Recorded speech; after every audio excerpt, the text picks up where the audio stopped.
And welcome back. New at 5:30. Over the past 3 months, we have seen plenty of rallies across this country with protesters voicing their grievances against various government agencies such as police departments. Well, rallies are taking place all across the U.S. today in support of a government agency, including one rally going on right now in Southwest Bakersfield. 17's Robert Price is live at the U.S. Post Office at Stockdale Highway and New Stein Road tonight. Bob, tell us who's protesting and what is their grievance?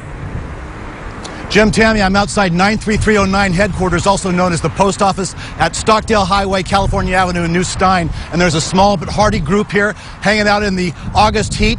And they are not protesting against the Post Office. They are protesting in favor of the Post Office.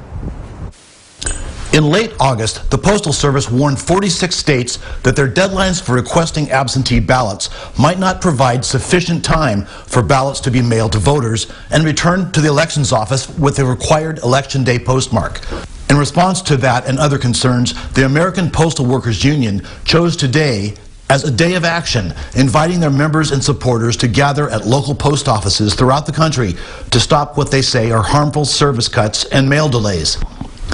But while union postal workers have taken active roles in the rallies at scores of post offices nationwide today and in the past few days, this Bakersfield rally is primarily the work of an organization called Our Revolution Kern County, composed largely of former supporters of Vermont Senator Bernie Sanders, as well as members of the local Young Democrats and an offshoot known as Sunrise Kern.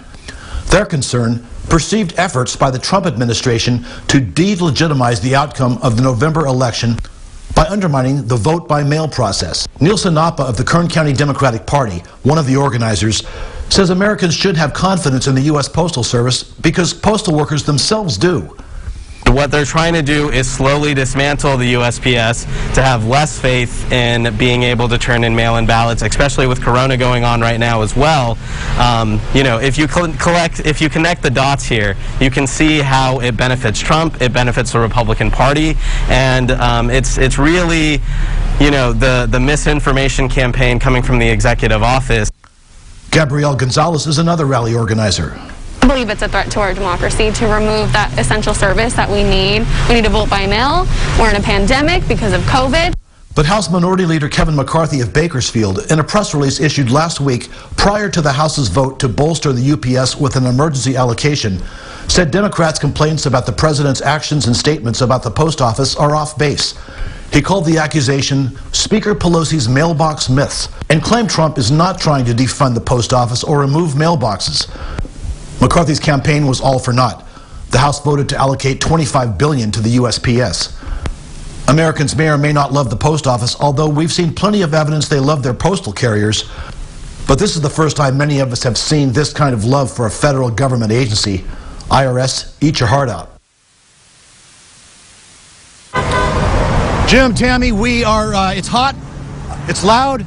It smells like Sequoia National Forest is on fire, which it is, but it's also an election year, and that means we're taking the battle to every single place we can take it, including your local post office. In Southwest Bakersfield, Robert Price, back to you.